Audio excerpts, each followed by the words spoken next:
అయితే వర్షం వస్తుంది. మరి వెదర్ అంతా చల్లగా ఉంది. ఈ చల్లటి వెదర్ కి వేడి వేడిగా ఏదో ఒకటి చేసుకొని తినాలనిపిస్తుంది కదా. అందుకే ఆనియన్ పకోడీ అలాగే ఆలు బజ్జీ చేస్తున్నా. ముందుగా ఆనియన్స్ ని ఆలూని ఇలా సన్నగా కట్ చేసుకోవాలి. ఇప్పుడు ఒక బౌల్లో శనగపిండి అలాగే కొద్దిగా బియ్యం పిండి, ఉప్పు, కారం, పసుపు, ఆనియన్స్, కాస్త జీలకర్రని ఇలా క్రష్ చేసి వేసుకొని కొద్దిగా వాటర్ ని వేసుకుంటూ కలుపుకోవాలి. ఎప్పుడైనా సరే ఆనియన్ పకోడీ చేసినప్పుడు ఆనియన్స్ ఎక్కువగా ఉండేటట్టు చూసుకోండి.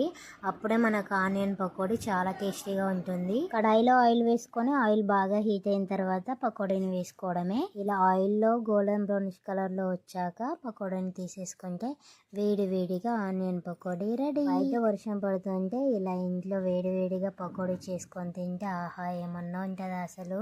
మా పాప ఫస్ట్ బర్త్డే హడావుడిలో 1 వీక్ నుండి అయితే వీడియోస్ అప్లోడ్ చేస్తలేను. ఇప్పటి నుంచి రెగ్యులర్ గా వీడియోస్ అనేవి వస్తూ ఉంటాయి. అస్సలు మిస్ అవ్వ